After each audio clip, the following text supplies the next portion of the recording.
বিসমিল্লাহির রহমানির রহিম। প্রিয় স্টুডেন্টস, আমরা আমাদের ভিডিওর তৃতীয় খণ্ডে চলে এসেছি। এর আগের দুটি খণ্ডে আমরা ভেক্টর চ্যাপ্টারের সামান্তরিকের সূত্র এবং লম্ব উপাংশ উপপাদ্য আলোচনা করে আসছি। দ্বিতীয় খণ্ডে বিশেষ করে লম্ব উপাংশ উপপাদ্য দিয়ে সামান্তরিকের সূত্র প্রতিপাদন করে আসছি। তো এখন আমরা এই তৃতীয় খণ্ডে নদী ও নৌকা সম্পর্কিত গাণিতিক সমস্যাগুলি নিয়ে আলোচনা করব। এইখানে আরেকটা আমি অবলিক দিয়ে লিখে রেখেছি যে সাঁতারু, অর্থাৎ নৌকার পরিবর্তে সাঁতারু শব্দটা থাকতে পারে। একই কথা, নৌকা নিয়ে নদী পার হওয়া আর সাঁতার কেটে নদী পার হওয়া, এই ধরনের গাণিতিক সমস্যাগুলি তোমাদের পরীক্ষায় আসে, আমরা সেগুলো সমাধান করব।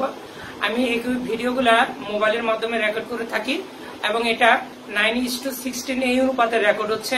তোমরা আমার লেখাগুলোকে যদি ছোট পাও তাহলে ফুল স্ক্রিন করে নিবা এবং তোমার মোবাইলের রোটেশন যে অংশ সেখানে ল্যান্ডস্কেপ করে নিবা, তাহলে তুমি ফুল স্ক্রিনটা পাবা এবং আশা রাখি তখন লেখাগুলো তোমরা বুঝতে পারবা। এখন আসো আমরা নদী ও নৌকার এই গাণিতিক সমস্যার সমাধান করার শুরু করে দিই। তাহলে এটা হচ্ছে একটা নদী। এই নদীতে স্রোত আছে, স্রোতটা তোমার হাতের বাম দিক থেকে ডান দিকে যাচ্ছে এবং সেটাকে আমরা এই তীর চিহ্ন দ্বারা সূচিত করলাম। হাতের বাম দিক থেকে ডান দিকে যাচ্ছে, স্রোতের বেগ সেটাকে আমি ভি দ্বারা এইভাবে সূচিত করলাম। তুমি এখানে নদীর এই বিন্দুতে আছো আর এই যে নদীর যে প্রস্থ, সেই নদীর প্রস্থটা হচ্ছে ডি। ঠিক তোমার অপোজিটে, সোজা একেবারে অপোজিটে তোমার একটি বন্ধু দাঁড়িয়ে আছে এবং বন্ধুটা আছে বি বিন্দুতে। তুমি তোমার বন্ধুর সাথে নদীটা পার হয়ে দেখা করতে চাও, তাহলে এখন তুমি করলে কি, একটা নৌকা নিয়ে ইউ বেগে, এইভাবে ইউ বেগে তুমি যাত্রা শুরু করে দিলা। তাহলে তোমার স্রোতের দিকের সাথে, স্রোতের দিক হচ্ছে এটা, স্রোতের দিকের সাথে কত কোণে যাত্রা শুরু করে দিলা? আলফা কোণে যাত্রা শুরু করে দিলা। ঠিক আছে, আলফা কোণে যাত্রা শুরু করে দিলা। এইবার তুমি তোমার বন্ধুর সাথে দেখা করার জন্য কিন্তু যাত্রা শুরু করছো। তোমার একটা কমন সেন্স দেখো, তুমি কি তোমার বন্ধুর সাথে দেখা করতে পারবা না। কারণ হচ্ছে তুমি এদিকে রওনা দিচ্ছ, স্রোত তোমাকে কি করবে, ঠেলে আরো তোমার কোন দিকে নিয়ে যাবে, ডান দিকে নিয়ে যাবে। তাহলে তুমি আলটিমেটলি তুমি কি করবে, এই বরাবর গিয়ে এইখানে গিয়ে পৌঁছে যাবা। এই যে সি বিন্দুতে পৌঁছে গেলা, সেটা কিন্তু আর তোমার বেগটা কি থাকে নাই, এই ইউ বেগটা থাকে নাই। স্রোতের বেগের সাথে মিলিত হয়ে এই দুটি বেগ তখন একটি লব্ধি বেগের সৃষ্টি করছে। সেই লব্ধি বেগের মানটাকে আমি ধরলাম হচ্ছে আর। তাহলে আর লব্ধি বেগে তুমি এইখান থেকে ওই সাইডে গেলা। লব্ধি বেগ স্রোতের দিকের সাথে কত কোণ উৎপন্ন করেছে, সেইটা ধরে নিলাম যে থিটা কোণ উৎপন্ন করেছে লব্ধি বেগ স্রোতের দিকের সাথে। আমরা কিন্তু সামান্তরিকের সূত্রেরই অ্যাপ্লিকেশন করব। এখন তুমি তোমার বন্ধু থেকে কত দূরত্বে গিয়ে পৌঁছে গেলা, ধরে নাও যে তুমি তোমার বন্ধু থেকে এখান থেকে এ পর্যন্ত এক্স পরিমাণ দূরত্বে গিয়ে পৌঁছে গেছো। ঠিক আছে, অর্থাৎ তোমার বন্ধু এখানে দাঁড়িয়ে ছিল, তুমি তোমার বন্ধু থেকে এক্স পরিমাণ দূরত্বে এখানে সি বিন্দু থেকে পৌঁছলাম।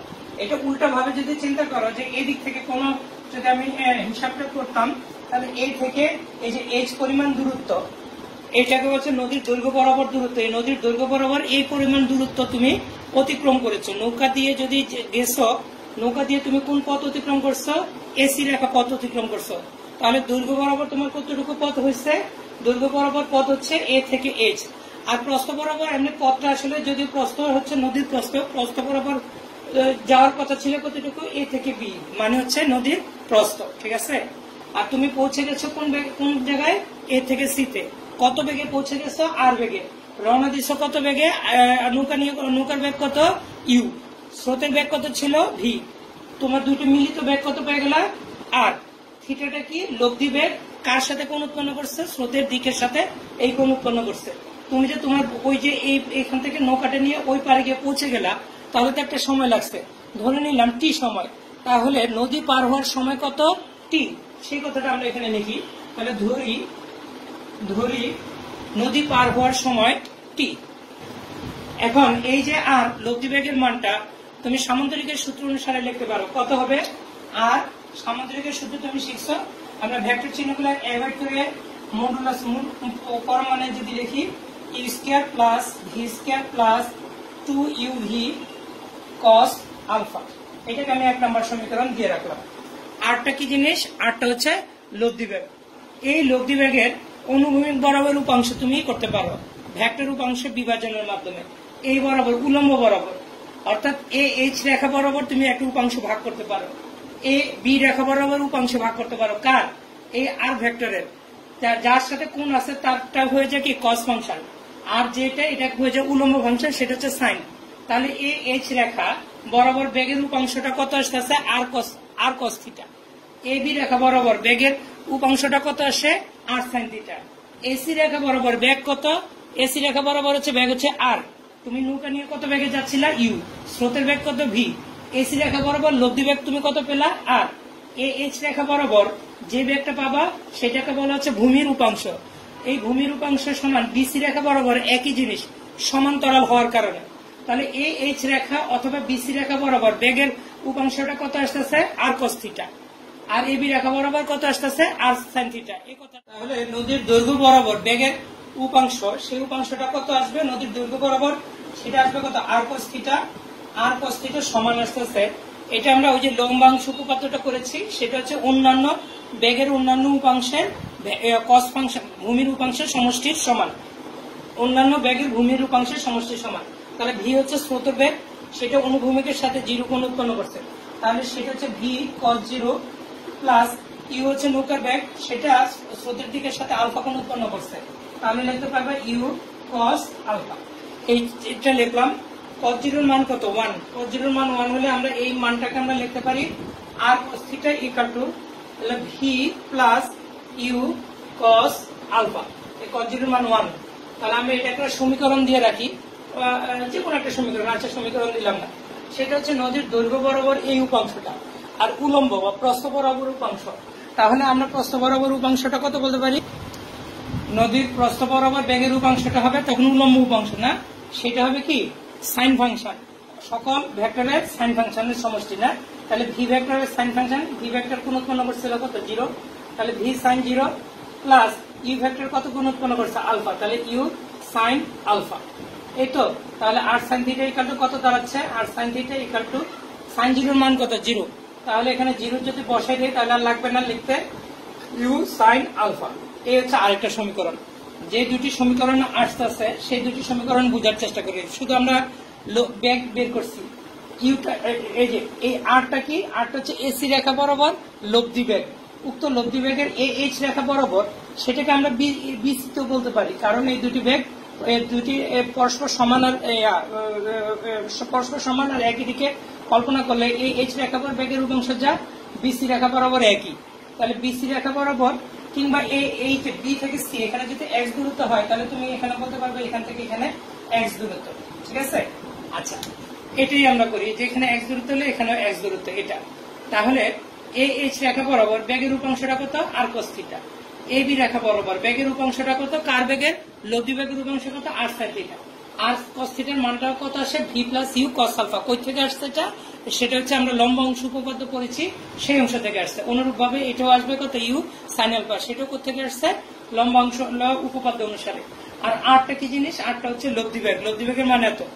এখন দেখো আমরা একটা জিনিস তোমাদেরকে বলি, যে তুমি একেবারে নবম দশম শ্রেণীর পড়াতে চলে যাও। নবম দশম শ্রেণীতে তুমি একটা জিনিস শিখছিলা এস ইকুয়াল টু ভিটি, এই জিনিসটা তোমরা শিখছিলা। এখন এটা নবম দশম শ্রেণীর পড়া, এটা আমাদের জানা আছে, এটা ধরে নিলাম। এবং সেইখানে ভি, এই ভিটা হচ্ছে বেগ, এস হচ্ছে অতিক্রান্ত দূরত্ব এবং টি হচ্ছে সময়। আমি ধরে রাখছি নদী পার হওয়ার সময় ইকুয়াল টু আমি ধরে রাখছি টি। আচ্ছা এখন এই যে এটা হচ্ছে সময় না, এখন এই ভি আর এই ভি কিন্তু এক না। এখানে এটা হচ্ছে নবম দশম শ্রেণীর যে ইয়াটা আমরা এখানে ভি দ্বারা বুঝাচ্ছি, এটা হচ্ছে বেগ এমনি নর্মালি ফর্মালি নোটেশন অর্থে। আর এখানকার ভি হচ্ছে স্রোতের বেগ। তো এই ভিটাকে আমরা এখানে ব্যবহার করতে পারবো, কিন্তু ওইটা মানে এইখানকার ভি আর এখানকার ভি এক না, সেটা আমরা বলে রাখলাম, যদিও নোটেশনটা একই রকম আসছে। এখন আসো আমরা যদি এই সূত্রটা এসি রেখা বরাবর প্রয়োগ করি তাহলে কত হয়ে যাবে দেখো। এই যে প্রয়োগ করবো এবং এগুলো আমি লাল কালি দিয়ে লিখবো, বুঝতে পারছো, প্রয়োগ করবো প্লাস লাল কালি দিয়ে লিখবো। প্রথমে আসো এসি রেখা বরাবর এই যে অতিক্রান্ত দূরত্বটা হচ্ছে এসি, তো এসি কে যদি তুমি এস দ্বারা সূচিত করো তাহলে এখানে আসবে কত এস ইকুয়াল টু এই ভি এর জায়গায় তোমার লব্ধি বেগ ছিল আর, মুছে ফেলছি ভুলে, তাহলে এটা হবে আর, আর এখানে টি, তো টি ইকুয়াল টু এখানে এইভাবে এস ইকুয়াল টু আর টি এটা রয়ে যাবে। যদি এই সূত্রটা এইচ রেখা বরাবর অথবা বিসি রেখা বরাবর যেটাই বসো, এই বিসি এর মানটা এক্স, এই তাহলে এইচ এর মান কত আসবে এক্স, তাহলে এস এর জায়গায় তুমি কত লিখবে এক্স, আর এইখানে কত আসবে, যেহেতু এটা ভূমিরূপাংশ আর এর ভূমিরূপাংশ, তাহলে এটা কত আসবে আর cos থিটা এবং টি তো স্কেলার ফাংশন, সেটা উভয় ক্ষেত্রে একই মান প্রযোজ্য। আচ্ছা, এটা আমি দেখাবো কেন একই রকম জিনিস প্রযোজ্য। যদি এবি রেখা বরাবর প্রয়োগ করতে চাও, তাহলে এবি রেখা বরাবর এই যে নদীর প্রস্থ দিয়ে আছে, হ্যাঁ, এবি এর মানটা নদীর প্রস্থের মানের সমান। সেই ক্ষেত্রে এই সূত্রটা দাঁড়াচ্ছে d equal to r sine theta into t. সবার ক্ষেত্রে টি সমান, এটা হয়তোবা বুঝতে পারো না, টি এর ব্যাপারটা বুঝাই দিই। মনে করো যে এই যে এ বরাবর একটি লাইট আছে, এই বরাবর লাইটটা সোজা কি হচ্ছে বিসি এই অংশে নদীর ওই পারে চলে যায়। এখন নৌকা এ থেকে সি বিন্দু থেকে এভাবে নদীটা পার হলো কত সময় টি।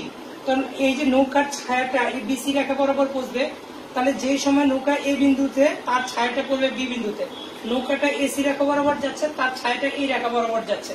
যখন নৌকাটা গিয়ে যে সময় গিয়ে নৌকাটা সি বিন্দুতে পৌঁছবে, তার ছায়াটা বি বিন্দু থেকে কোন বিন্দু থেকে পৌঁছবে, সি বিন্দুতে।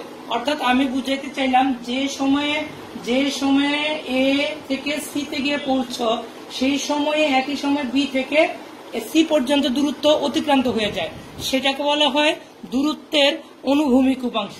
অনুরূপ ভাবে নৌকাটা যদি এইভাবে যাচ্ছে, তুমি এইভাবে যদি টর্চ লাইটে এইভাবে ধরো, তাহলে ছায়াটা কেমন আসবে, যখন এই বিন্দুতে আছে তখন এই বিন্দুতে না।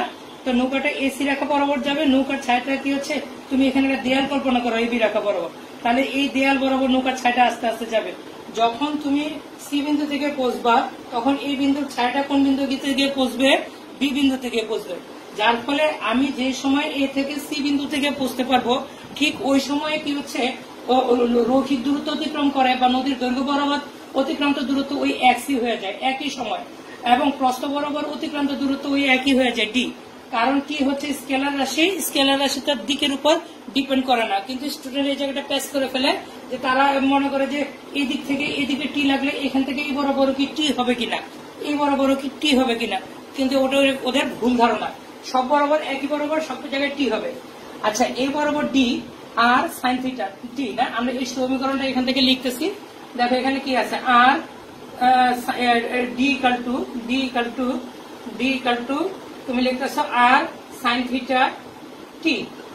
আচ্ছা, আর সাইন থিটা সমান, তুমি এই যে এখানে সমীকরণ দিয়ে উপরেই আছে আর সাইন থিটা সমান ইউ সাইন আলফা লিখছো না, তাহলে এটার পরিবর্তে আমি রিপ্লেস করে দিলাম যে d equal to u sine alpha, তারপরে হচ্ছে টি। এটা হচ্ছে এই সমীকরণটা দিয়ে হিসাব করছি না, তাহলে টি ইকাল টু কত দাঁড়াচ্ছে, টি ইকাল টু হচ্ছে d divided by u sine alpha. তাহলে এই সমীকরণটা দ্বারা আমরা কি করতে পারি, নদী পার হওয়ার সময়টা নির্ণয় করে ফেলতে পারি। অর্থাৎ নদী পার হতে কত সময় লাগে সেটা আমরা নির্ণয় করতে পারি, d divided by u sine alpha. এটার ক্ষেত্রে টি এর মানটা বের করলে তো হয়, আমি তো লিখে রাখছি নদী পার হওয়ার সময়, সেই সময়টা এই বরাবর প্রযোজ্য হয় একই, এই বরাবর সব বরাবর একই রকম আসে, ফলে টি এর মান বের করলে হলো। তাহলে এটা হচ্ছে আমাদের নদী পার হওয়ার সময়। তাহলে এটা অন্য কিছু কি, একটা জিনিস আমাদের এখানে দেখতে হবে, তাহলে নদী পার হওয়ার সময়ের মধ্যে এখানে কোনো ভি নাই, ভিটা কি ছিল, স্রোতের বেগ। তার মানে নদী পার হওয়ার ক্ষেত্রে স্রোতের বেগের কোনো ভূমিকা নাই, শুধু নৌকার বেগটাই তোমার কি করতেছে, নৌকার বেগটাই তোমার নৌকাটাকে পার হতে সাহায্য করতেছে। তো নদী পার হওয়ার জন্য সময়টা ফ্যাক্ট হচ্ছে শুধু নৌকার বেগ, স্রোতের বেগের এখানে কোনো ভূমিকা নাই। আচ্ছা, এই হচ্ছে ডিটা হচ্ছে তোমার কি, যে এই রেখা বরাবর নদীর প্রস্থ, এই নদীর প্রস্থটা প্রশ্নের ভিতরে সাধারণত দেয়া থাকবে। তাহলে নদীর প্রস্থ দেয়া থাকলে, নৌকার বেগের মান দেয়া থাকলে এবং কত কোণে রওনা দিচ্ছে এটা যদি তোমার জানা থাকে, তাহলে তুমি কিসের মান বের করতে পারবা, তাহলে তুমি বের করতে পারবা নদী পার হতে কত সময় লাগছে সেই মানটা তুমি বের করতে পারবা। আচ্ছা, এখন আরেকটা জিনিস দেখো, এই যে এসি রেখা বরাবর নৌকাটা তো পথ অতিক্রম করছে, এই অতিক্রান্ত পথকে বলা হয় কোনাকুনি দূরত্ব বা নৌকা অ্যাকচুয়াল যে পথ অতিক্রম করছে, বুঝতে পারছো, এবং এখানে তুমি লিখে রাখছো এস ইকুয়াল টু সেটা আরটি। তাহলে কোনাকুনি অতিক্রান্ত পথ লিখে রাখলাম, কোনাকুনি অতিক্রান্ত পথ, কোনাকুনি অতিক্রান্ত পথ। এই কোনাকুনি অতিক্রান্ত পথটা তুমি দেখো এখান থেকে এখানে এস ইকুয়াল টু আরটি, তাহলে লিখলাম এস ইকুয়াল টু আর টি লিখে রাখলাম। তাহলে এস আর আর সমান তুমি দেখো যে square plus v square plus u v sine alpha না, তাহলে এই যে লিখে রাখলাম square plus v square plus 2 u v cos alpha, sorry ভুল বলছি, কস আলফা, এটাকে ব্র্যাকেট দিয়ে রাখি। আরো আছে টি, টি এর মানটা তো তুমি বের করছো কোত্থেকে, এই যে এই সমীকরণ, এই সমীকরণে একটা নাম্বার দিই, এখন একটু প্রয়োজন হচ্ছে 1 নাম্বার না, এটা 2 নাম্বার, সরি এটা 2 নাম্বার। আর এই যে এখানে 2 নম্বর সমীকরণ টি এর মানটা যদি বসিয়ে দেয় তাহলে ডি ডিভাইডেড বাই কত, ইউ সাইন আলফা। এটা হচ্ছে তোমার 3 নম্বর সমীকরণ। তাহলে 3 নম্বর সমীকরণ থেকে তুমি কি জানতে পারো, 3 নম্বর সমীকরণ হচ্ছে নৌকা অ্যাকচুয়াল যে পথ অতিক্রম করে, কোন যে পথ অতিক্রম করে সেই পথের মানটা জানতে চাও। যদি বলা হয় যে নদীর দৈর্ঘ্য বরাবর কত পথ অতিক্রম করে সেই মানটা তুমি জানতে চাও। আবার ওই যে 2015 সালে তোমার এই যে কুমিল্লা বোর্ডে যে প্রশ্নটা আসছে সেখানে বলছে নদীর ওই পারে বিসি এর মান কত, অর্থাৎ এই এক্স এর মানটা চাইছে। তো এই এক্স ইকুয়াল টু তো তুমি লিখতে পারো এই x equal to r cos theta t, তার মানে নদীর ওই পারের দূরত্ব বা নদীর দৈর্ঘ্য বরাবর অতিক্রান্ত পথ। তো আমি এটাকে দৈর্ঘ্য বরাবর পথ বলি। তাহলে নদীর দৈর্ঘ্য বরাবর অতিক্রান্ত পথ সেটা হচ্ছে এ এইচ না, অথবা বিসি, যেটাই তুমি লেখো না কেন একই মান। তাহলে আমরা সেটার সময় লিখতে পারি x equal to r cos theta t, cos theta into t. এবার আর কস থিটা, এই যে এখানে সমীকরণটা রয়ে গেছে, আর কস থিটা সমান কত, v plus u cos alpha. তাহলে লিখে ফেললাম v plus u cos alpha. আর এইখানে টি, টি এর মানটা তো তুমি 2 নম্বর সমীকরণে পেয়েছো, d divided by u sine alpha. তাহলে তুমি লিখে রাখো d divided by u sine alpha, sine alpha. আর এটা হচ্ছে 4 নম্বর সমীকরণ। এই 4 নম্বর সমীকরণ দ্বারা তুমি কি করতে পারো, নদীর দৈর্ঘ্য বরাবর কত পথ অতিক্রম করছো, অর্থাৎ তুমি তোমার বন্ধুর সাথে দেখা করার জন্য রওনা দিছো, কিন্তু তুমি তোমার বন্ধু থেকে কত দূরে গিয়ে ওই প্রান্তে গিয়ে পৌঁছছো সেটা আমরা 4 নম্বর সমীকরণের সাহায্যে নির্ণয় করতে পারি। তাহলে আশা রাখি এই ব্যাপারটা বুঝতে পারছো। 3 সাইডের দূরত্ব দ্বারা আমরা এটা করি। তা আমাদের জন্য ইম্পর্টেন্ট হয়ে গেছে কত, টি, টি এর মানটা কত, d divided by u sine alpha, ডিটা হচ্ছে নদীর প্রস্থ, এটা আমাদের জন্য একটা ইম্পর্টেন্ট। আর এগুলো তেমন একটা পরীক্ষা আসে না এটা, কিন্তু এটা আবার 2015 সালের সৃজনশীল পরীক্ষায় কুমিল্লা বোর্ডে এটা চলে আসছে। তাহলে আমরা সেখানে ভি হচ্ছে স্রোতের বেগ, ইউ হচ্ছে নৌকার বেগ, আলফা হচ্ছে স্রোত আর নৌকার মধ্যবর্তী কোণ, আর ইউ সাইন আলফা এই মানটা। তো ডি গুলোতে সবকটা আসছে, এগুলো মানটা বসে দিলে আমরা সেই মানটা পেয়ে যাব। এখন আমরা যে জিনিসটা পরেতে আসতেছি সেটা হচ্ছে এই, তোমার উদ্দেশ্য ছিল তোমার বন্ধুর সাথে দেখা করা, তাই না?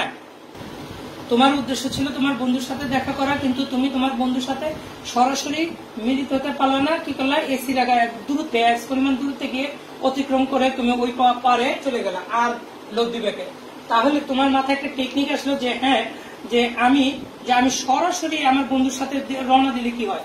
সেই ক্ষেত্রে ইউ নৌকাটাকে তুমি এই রেখায় একদম এবি রেখা বরাবর চালাবা, তাহলে আলফার মানটা হয়ে যাবে তখন 90 ডিগ্রি। তাহলে 90 ডিগ্রি হলে চিত্রটা তখন কেমন হবে, চিত্রটা হবে দেখতে এরকম না, একেবারে এবি রেখা বরাবর তুমি নৌকাটি নিয়ে রওনা দিচ্ছ, অর্থাৎ তখন তোমার মধ্যবর্তী কোণ ওই কত আলফা, আলফার মানটা তখন কত হয়ে গেল 90 ডিগ্রি।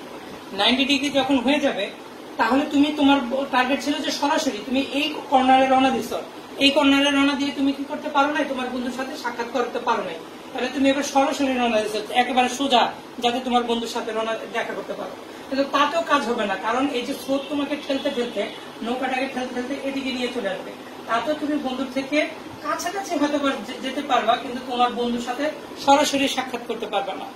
এই ক্ষেত্রে তুমি যে এসি পথ অতিক্রম করছো সেই এসি এর মান কত হবে, কোনাকুনি অতিক্রান্ত পথের মান কত হবে, এই কোনাকুনি অতিক্রান্ত পথ আলফার মান তখন তুমি কত বসাবে, এখানে 90 ডিগ্রি বসাবে, এখানে বসাবা 90 ডিগ্রি। কথা বুঝতে পারছো? অর্থাৎ এটা একটি স্পেশাল ক্ষেত্র, আলফার মান 90 ডিগ্রি হলে কেমন হয় সেটা। তাহলে এখন বিসির মান কত হবে, বিসির মানটা হচ্ছে তোমার এখন আলফার মান কত হচ্ছে 90 ডিগ্রি। আর থিটা তো এটাই রয়ে গেল আগের মতো, এখানে থিটা। তো আলফার মানটা সরি এখানে আলফার মান 90 ডিগ্রি বসালে তুমি এক্স এর মান কত হয় সেটা তুমি বের করতে পারবা। এখানে আমরা বসে দেখাতে পারতাম আলাদা একটা সমীকরণ আসতো, তাতে হয়তো কি তুমি বিরক্ত হইতা যে এত সমীকরণ কিভাবে মুখস্থ করবো। তাই আমরা ওই আলফার মান বসায় আর কোন সমীকরণ রাখলাম না, এইভাবেই রাখলাম। তাহলে এবার তুমি মুখস্থ অটোমেটিক্যালি হয়ে যাবে। এইখানে সবচেয়ে ইম্পর্টেন্ট যে কথাটা সেটা বলার জন্য আমি এখানে আসলে এত কিছু বলছি। এখানে আলফার মানটা বসাইলা সাইন 90, সাইন 90 মান কত 1।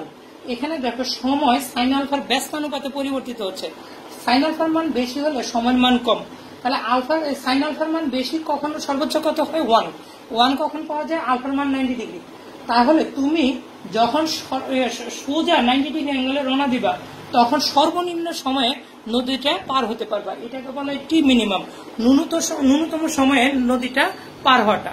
তাহলে খুব তাড়াতাড়ি গিয়ে যদি তুমি ওই পারে পৌঁছতে চাও, মনে করো শত্রুপক্ষ তোমাকে এখানে তাড়া করছে, তুমি এই দিক দিয়ে চলে আসতেছ, পিছনে তোমার শত্রুপক্ষ আসতেছে, তোমার পিছনে শত্রুপক্ষ, তুমি সামনে আসতেছ, নৌকা এইবার তুমি মাথায় অন্য কোনো টেকনিক খাটাবে না, তুমি নৌকাটা নিয়ে স্রোত থাকুক আর যাই হোক, তুমি সোজা এই পারে চলে যাবে, সোজাই ভাবে রওনা দিবা। এবার তুমি ওই পারে কোন জায়গায় গিয়ে পৌঁছে দিলা সেটা কোনো ফ্যাক্ট নয়, কিন্তু তুমি তাড়াতাড়ি গিয়ে পৌঁছে যাবা, বুঝতে পারছো একদম। তাহলে সর্বনিম্ন সময় নদী পার হওয়ার সময়ের জন্য আলফার মান কত হতে হয়, 90 ডিগ্রি হয়। সেই ক্ষেত্রে তুমি কত সময়টা কি আসে, টি মিনিমাম। তাহলে আমরা একটি স্পেশাল কেস দেখে রাখলাম এবং সেটা টি মিনিমামের মানটা হচ্ছে সাইন আলফা। এই আলফার মানটা তখন তোমাকে কত হতে হবে, 90 ডিগ্রি। 90 ডিগ্রি হলে পরেই তখন কি হচ্ছে, তুমি সর্বনিম্ন সময় নদীটা পার হতে পারবা। তাহলে সর্বনিম্ন সময় নদীটা পার হতে যে টাইমটা লাগতেছে সেটা ডি ডিভাইডেড বাই ইউ। এটা আমরা সংক্ষেপে এমসিকিউতে আসলে আমরা করে ফেলতে পারবো। এই একটা জিনিস আমরা শিখলাম। শিখার পরে এখানে আমাদের শিখার তো শেষ নাই, তো আমরা আরেকটা জিনিস জানতে চাই, তাতে কি তুমি তোমার বন্ধুর সাথে সাক্ষাৎ করতে পারছো কিনা। উত্তর হচ্ছে পারো নাই। বলে যে স্যার কেন পারলাম না, আমি তো তাও আমার বন্ধুর সাথে সাক্ষাৎ করতে পারলাম না। তাহলে কোথায় একটা ভুল হচ্ছে, কোন জায়গায় ভুল হচ্ছে সেটা আমরা খুঁজে বের করি। প্রথমে দেখো, আমরা দেখলাম কি যে এই 0 ডিগ্রি থেকে শুরু করে 90 ডিগ্রি অ্যাঙ্গেলের যে কোনো অ্যাঙ্গেলে যদি তুমি রওনা দাও, তুমি সরাসরি ওই পারে গিয়ে পৌঁছতে পারবা না। যেইভাবে তুমি 90 ডিগ্রি অ্যাঙ্গেলে রওনা দিলে স্রোত তোমাকে ঠেলে এই সাইডে নিয়ে যাবে। হ্যাঁ, স্রোত যদি না থাকতো তাহলে তোমাকে খেলার মতো কেউ ছিল না। স্রোতহীন নদীতে তখন তুমি সোজা রওনা দিতে পারো, কিন্তু স্রোতযুক্ত নদীতে তুমি কি করতে পারবে না, সোজা রওনা দিলে তোমার কোনো কাজ হবে না। তাহলে স্রোতযুক্ত নদীতে তুমি 0 থেকে 90 ডিগ্রিতে তো পারছো না, তুমি এক কাজ করো, উল্টা সাইডে রওনা দেওয়া, অর্থাৎ স্রোত যেদিকে যায় তার সাথে একটা কৌণিক ব্যবধান 90 ডিগ্রির চেয়ে বেশি কোণে এইদিকে রওনা দাও। এইদিকে রওনা দিলে সুবিধাটা কি, আমাদের মাথার ভিতরে কি কাজ করতে আছে, স্রোত তোমাকে ঠেলবে এদিকে আর তুমি যাচ্ছ এদিকে, ফলে দুইটা মিলে লব্ধিবেগ এইভাবে যাওয়ার একটা সম্ভাবনা আছে। তাহলে আমাদের চিত্রটা তখন কেমন হয়, তখন এই যে নৌকাটা নিয়ে তুমি এই যে স্রোতের বেগ তো ভি এখনো আছে, স্রোতের বেগ চেঞ্জ হয়, কিন্তু নৌকাটা নিয়ে তুমি কি করলা, এই কোণায় রওনা দিলা, এইভাবে রওনা দিলা। এইভাবে রওনা দেওয়ার কারণে স্রোত তোমাকে ঠেলে কি করবে, আস্তে আস্তে এইভাবে সোজা করার চেষ্টা করবে। তাহলে একটা সম্ভাবনা থাকে যে তুমি এই বি রেখা বরাবর ডাইরেক্ট নদীর প্রস্থ বরাবর সোজা ওই পারে গিয়ে চলে যাবা, ঠিক আছে। এইবার একটা সম্ভাবনা সৃষ্টি হয়। তাহলে তখন সেক্ষেত্রে আলফার মানটা কেমন হতে হয়, 90 ডিগ্রির চেয়ে বেশি হয়। আলফার মান কত সেটা আমরা বের করবো আর কি, 90 ডিগ্রির চেয়ে বেশি হলে তখন তুমি এই বি রেখা বরাবর গিয়ে পৌঁছবা। তাহলে এই বি রেখা বরাবর গিয়ে যদি পৌঁছো, তখন লব্ধি কোণের মানটা এই থিটার মানটা তখন চলে আসে কত, 90 ডিগ্রি হয়ে যায়, বুঝতে পারছো। এইখানে একটা কথা আছে, যখন থিটার মানটা 90 ডিগ্রি হয়, তাহলে আমরা তখন এই সমীকরণে তোমার কি হচ্ছে cos 90 ডিগ্রির মান ইকুয়াল টু করে বসালে এই অংশ চলে আসে কত, 0। তাহলে আমরা সেই অংশে আমরা এটা বসাই দিই। তাহলে এই যে দেখো, যখন তুমি এই সরাসরি পৌঁছে যাওয়ার অর্থ হচ্ছে থিটার মান 90 ডিগ্রি, তাহলে এই যে একটা সমীকরণ আছে সেইখানে তুমি কত লিখলা, আর cos 90 ডিগ্রি ইকুয়াল টু, তখন তুমি কত লিখতে পারো, v plus u cos alpha. এই যে ইউ cos আলফা, এইভাবে cos 90 মান কত, 0। তাহলে এটা 0 ইকুয়াল টু কত, v plus u cos alpha. তাহলে এইবার এখান থেকে cos আলফার মানটা আমরা কেমন করে বের করতে পারি, এই ভিটা এই সাইডে গেলে মাইনাস ভি আর ইউ দ্বারা ভাগ হয়ে গেলে মাইনাস ভি বাই ইউ। এই সমীকরণ থেকে আলফার মানটা আমরা ক্যালকুলেটর চাপ দিয়ে বের করবো। তাহলে কত কোণে রওনা দিলে সরাসরি আমরা নদী পার হতে পারবো সেই মানটা আমরা নির্ণয় করে ফেললাম। সেই কোণের মানটা কত, আলফা। আলফা ইকুয়াল টু কত আসতেছে, cos inverse minus v by u. আমরা এটা বুঝতে পারলাম যে এত কোণে রওনা দিলে আমরা সরাসরি কোন পারে চলে যাব, ওই পারে চলে যাব। এখন সরাসরি ওই পারে যে যখন গিয়ে পৌঁছলাম তখন আমার সময় কত লাগছে। এখন দুইটা ঘটনাটা ঘটে, যে সময়ের মান, এই যে একটা সমীকরণ এখানে আমরা শিখছি 2 নম্বর সমীকরণ, এটা সকল ক্ষেত্রে এটা প্রযোজ্য, বুঝতে পারছো। এই 2 নম্বর যে সমীকরণটা আমরা এখানে শিখে রাখছি এটা সকল ক্ষেত্রে প্রযোজ্য। সকল ক্ষেত্রে বলতে কি বোঝাচ্ছে, যে তুমি 90 ডিগ্রির চেয়ে বেশি কোণে তুমি যে সরাসরি এইভাবে চলে গেছো, মনে করো এটা 120 ডিগ্রি, তাহলে সময়ের মানটা তুমি এখানে 120 ডিগ্রি দিলে তুমি সময়ের মানটা পেয়ে যাবা, বুঝতে পারছো। কিন্তু এমন হচ্ছে যে তোমার কাছে একটা অঙ্ক আসছে যে তোমার কষ্ট করে সময়ের মানটা তোমার বের করতে ইচ্ছে করতেছে না, তুমি আলসে, কিন্তু তুমি জানো তুমি সরাসরি কোন পথে চলে গেছো, এবি পথে তুমি অতিক্রান্ত গেছো, এটা তোমার জানা আছে। সেই ক্ষেত্রে তুমি কি করতে পারো, এই যে যেমন এই যে আমরা সাইন আলফা আছে না, সাইন আলফার মানটা বের করে এখানে বসাই দিব, তাহলে আর আমার অ্যাঙ্গেলের মান বের করতে হয় না। এখানে সাইন আলফার মানটা বের করা কিন্তু সহজ, কঠিন কিছু না। যেমন এই যে তুমি লিখতেছো সাইন আলফা সমান কত আসতেছে, root over of 1 minus cos square alpha, cos square alpha. এবার cos স্কয়ার আলফা ওখানে cos এর মান কত, cos এর মান হচ্ছে মাইনাস ভি বাই ইউ, তাহলে মাইনাস ভি বাই ইউ এটার উপরে স্কয়ার, তাহলে কত আসলো 1 minus v square divided by u square. লসাগু করে দিলে কত আসলো, u square minus v square divided by নিচে ইউ স্কয়ার রুটটা যদি উঠে যায় তাহলে কেমন আসবে, উপরে থাকবে root u square minus b square, u square minus v square, আর নিচে শুধু একটা ইউ। কার মান পাওয়া গেল, সাইন আলফা, সাইন আলফা। তা এবার আমরা 2 নম্বর সমীকরণ থেকে আমরা কি লিখতে পারি, 2 নম্বর হতে এটা সাইন আলফার মান তো তুমি জানোই, এই যে এই মানটা আসছে, তাহলে 2 নম্বর সমীকরণ আমরা t equal to d divided by u sine alpha. এবার সাইন আলফার মানটা বসিয়ে দাও, সাইন আলফার মানটা বসালে কত আসে, d divided by u. Sine আলফার মান হচ্ছে root over of e square minus v square divided by এখানে ইউ। এই ইউ আর এই ইউ কাটা গেলে থাকে কত, এখানে উপরে থাকে ডি, নিচে থাকে root over of e square minus v square. এই হচ্ছে টাইম। এখন এই যে একটা সমীকরণ, এটা কত নাম্বার হতে পারে, 5 বা 6 নাম্বার কিছু একটা দিয়ে রাখে। এই যে 6 নম্বর সমীকরণ, এই 6 নম্বর সমীকরণ দ্বারা তুমি কি নির্ণয় করতে পারবা, নদী পার হতে কত সময় লাগে। কিন্তু এটাকে সবসময় তুমি বের করতে পারবা, তুমি এই যে যখন মনে করো নৌকাটা নিয়ে এইভাবে রওনা দিচ্ছ, এই যে এইভাবে রওনা দিচ্ছ এবং এইভাবে রওনা দিচ্ছ, তুমি গিয়ে পৌঁছতে পারছো বি বিন্দুতে না, তুমি গিয়ে পৌঁছ হইলে এখানকার সি বিন্দু থেকে পৌঁছ, তাহলে কিন্তু তুমি এই সূত্রের ব্যবহার করতে পারবা না।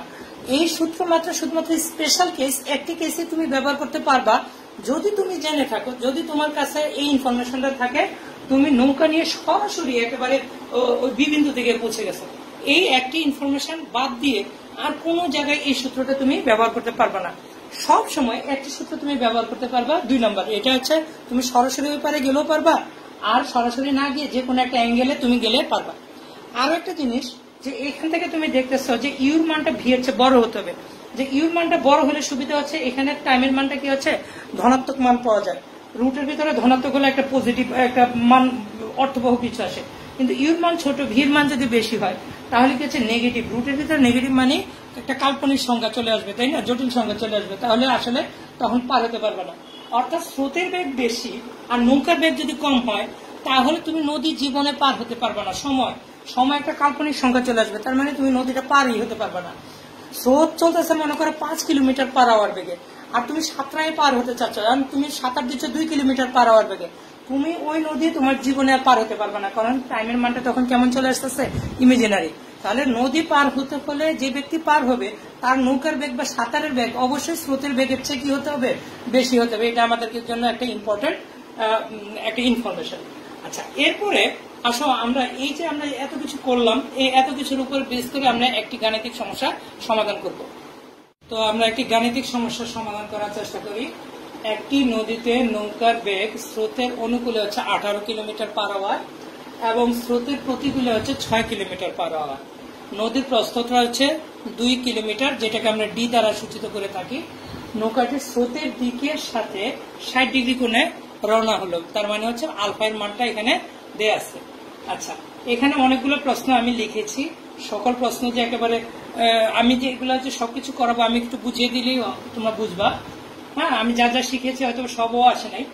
তো এখন আমরা অনেকগুলো প্রশ্ন করছি, কিন্তু সর্বপ্রথম এখানে আমাদের প্রবলেম হচ্ছে আমরা এখানে 18 কিলোমিটার পার আওয়ার দিয়ে রাখছি আর 6 কিলোমিটার পার আওয়ার দিয়ে রাখছি, কিন্তু নৌকার বেগ ও স্রোতের বেগটা দেওয়া নেই। আসলে আমরা যেটা দিয়েছি সেটা হচ্ছে এখানে আমরা দাগ দিয়ে নিলাম যে বোঝানোর জন্য।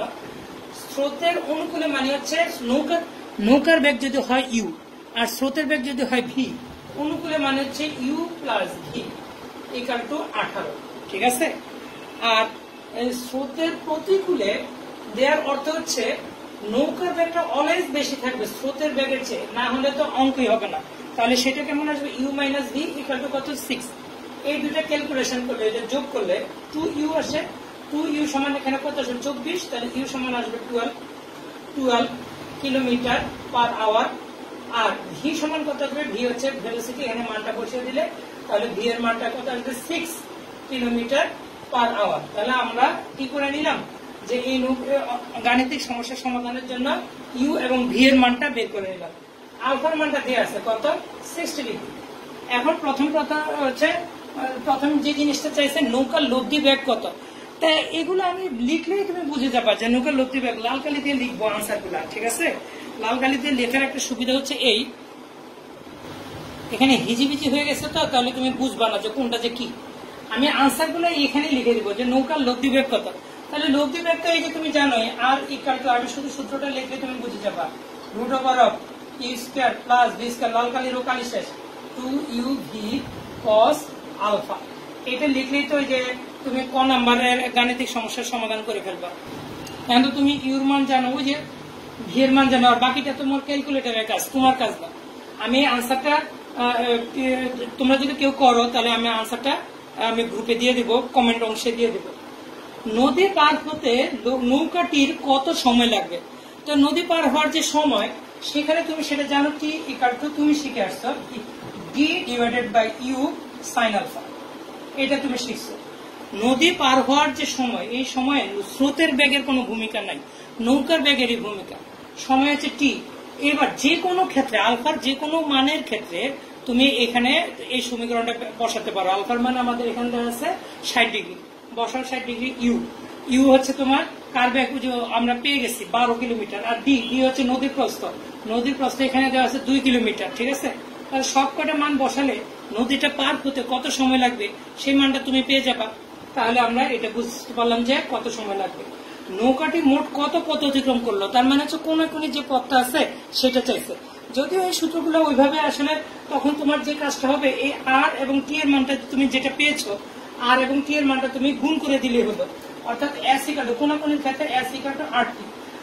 আর এর মানটা তোমার মনে আছে কিনা, যে এখান থেকে দেখাই দিই। আর এর মানটা হচ্ছে এটা না, root over of u square plus v square, যে square plus v square plus 2uv cos alpha. আর এর মান তো তোমার এখানে আছে, আমি তো বের করে দিছি, ইনটু টি এর মান, টি এর মান তো এই যে খ নম্বরে আমরা বের করছি, সেটা কত d divided by u sine alpha. এই যে ইউ সাইন আলফা, এই মানটা, এই মানগুলো বসে দিলে তুমি নৌকাটি কোনাকুনি কত পথ অতিক্রম করেছে সেই মানটা পেয়ে যাবে। তোমরা কমেন্টে করবা, অন্যান্য স্টুডেন্ট মিলাবা, দেখবা যে হয়ে যাচ্ছে একই রেজাল্ট। নদীর ওপারে দৈর্ঘ্য বরাবর কত পথ অতিক্রম করছে, কিছুক্ষণ আগে যে চিত্রটা ছিল ওই যে বিসি রেখা, সেই বিসি এর মানটা চেয়েছে। তাহলে তোমার খেয়াল আছে, অবশ্যই আমরা সেটাকে এক্স দ্বারা সূচিত করছি, এক্স ইকুয়াল টু এই যে v plus u cos alpha, এটা ছিল, সেটা হচ্ছে দৈর্ঘ্য বরাবর বেগ, আর সময় তো এটা ছিল আর কস থিটা ইনটু টি। আর কস থিটার মান হচ্ছে এটা, আর টি এর মান তো এটা, তাহলে ডি ডিভাইডেড বাই কত ইউ সাইন আলফা। এইভাবে তোমরা এটা সরাসরি দিয়েও করতে পারো, বা আর টি ওই পদ্ধতিতেও আসতে পারো। তোমরা ম্যানুয়ালি আর এবং টি বের করে এখানে দিতে পারো, এই মানটা মুখস্থ রাখবা, আর এর মানটা আর এতে মুখস্থ রাখবা। এবার বসে বসে তোমরা করে ফেলবা, আর কস থিটা কি আর সাইন থিটা কি, এগুলো যেন তোমাদের মনে থাকে। একটা জিনিস মুখস্থ রাখলে ভালো হবে, টি এর মানটা। আচ্ছা, তাহলে এইখানে বসিয়ে দিলে কি হচ্ছে, নদী পার ওই পারে তুমি এটা পেয়ে যাবা। এখন বলা হচ্ছে কোন দিকে রওনা দিলে সরাসরি ওই পারে যেতে পারবা। এইখানে বইগুলোতে এই অঙ্কগুলো একটু অনেক বড় ডিটেল আকারে করা আছে। আমি নেক্সট আরেকটা গাণিতিক সমস্যা করাবো, সেখানে একটু ডিটেল করাবো। এখানে আমরা শুধুমাত্র এখানে দেখি যে কোন দিকে রওনা দিলে আমি যে সংক্ষেপ পদ্ধতি করানো হয়েছে সেটা কি আসবে, যে cos alpha equal to minus v by u. বইয়েরটা একটু পরে করাবো আর কি, আর একটা গাণিতিক সমস্যা কিছুক্ষণ পরে করাবো, তখন করাবো মাইনাস ভি বাই ইউ। এই যে মাইনাস ভি বাই ভি এবং এর মানগুলো আলফার মানটা তুমি পেয়ে যাবা। তো এখন এই যে কোন দিকে রওনা দিলে সরাসরি পার হবে, তার মানে এখানে তুমি আলফার মানটা তখন কত কোণে রওনা দিলে তুমি নদীটা তুমি সরাসরি পার হতে পারতেছ সেটা নির্ণয় করলাম। এবার সরাসরি নদী পার হয়ে গেছো, সেই ক্ষেত্রে তোমার সময় কত লাগবে। সরাসরি সময় এইটার ক্ষেত্রে তুমি সময় কি ইকুয়াল টু তুমি বের করতে পারবা, এই একটা সমীকরণ শেখানো হচ্ছে ই স্কয়ার মাইনাস ভি স্কয়ার। এটা দিয়ে করতে পারবা, এটা দিয়েও করতে পারবা, প্লাস এটা দিয়েও করতে পারবা, দুইটা দিয়ে। এটা দিয়ে করতে হলে তোমার এখানে আলফার মানটা আগে বের করে নিতে হবে, সেই আলফার মানটা এখানে বসিয়ে এই যে এই সমীকরণ দিয়ে খ নম্বরে যে সমীকরণটা দিচ্ছে সেই সমীকরণ দিয়ে তুমি ওই যেখানে যে সমস্যাটা সমাধান করতে আসছি সেটা কুমিল্লা বোর্ড 2019 সালের একটা কোশ্চেন। তো এখানে ওরা ওবি বরাবর অর্থাৎ এই বরাবর সেটা বলছে, এ বরাবর করিমের বেগ 8 মিটার পার সেকেন্ড, ও এ এই যে 90 ডিগ্রি অ্যাঙ্গেলে আবার দিয়ে দিচ্ছে সেটা 7.5 মিটার পার সেকেন্ড, আর স্রোতের বেগটা দিয়েছে কত 1 মিটার পার সেকেন্ড। তো গ নম্বরের যে 3 মার্কস সেটার প্রশ্নটা করছে করিম কত বেগে অপর পারে ওপারে বসতো। তাহলে এটা তো তুমি তো বুঝতেছ, আর ইকুয়াল টু লব্ধি বেগ রুট ওভার অফ কত ই square plus v square plus 2uv cos alpha, তাই না। আর আলফার মানটা যেহেতু চাইছে করিম কত বেগে গেছে এখানে 120 ডিগ্রি, তাহলে আলফার মান তুমি 120 ডিগ্রি বসে পাও, আর করিমের বেগ হচ্ছে এটা। এখন কে আগে পৌঁছবে সেখানে রহিমও আছে করিমও আছে, তাহলে আমি এই সূত্রটা দেব টি ইকুয়াল টু যে d divided by u sine alpha. এখানে আমি কথা বলি কি, এটা যুক্তিটা বোঝার চেষ্টা করো। যদি দুজনেই একই বেগে রওনা দিত, করিম এবং রহিম দুজনে যদি 8 কিলোমিটার বা 8.5 মিটার বা 7.5 মিটার পার সেকেন্ড বেগে রওনা দিত, তাহলে তুমি নিশ্চিত ভাবে বলতে পারতা যে 90 ডিগ্রি অ্যাঙ্গেলে যে রওনা দিছে সে দ্রুত ওই পারে গিয়ে পৌঁছবে। কারণ নদী পার হওয়ার ন্যূনতম সময়টা হচ্ছে যে 90 ডিগ্রি অ্যাঙ্গেলে রওনা দিবে। কিন্তু এইখানে ওরা যে প্যাচ করে ফেলছে, প্যাচের যে ব্যাপারটা, যাতে তুমি সরাসরি আনসারটা দিতে না পারো, 500 মিটার হচ্ছে ডি এর মান, নদীর প্রস্থ। এইখানে রহিমের ব্যাগ আর করিমের ব্যাগটা চেঞ্জ করে ফেলছে, তাহলে ইউর মানটা চেঞ্জ করে ফেলছে। তাহলে তোমার দুইটি কেসে করিমের জন্য একবার ইউর মান 8 আর আলফার মান করিমের জন্য 120 ডিগ্রি বসিয়ে করতে হবে। রহিমের জন্য কি হচ্ছে তোমার 7.5 আর 90 ডিগ্রি, এটা বসিয়ে করতে হবে।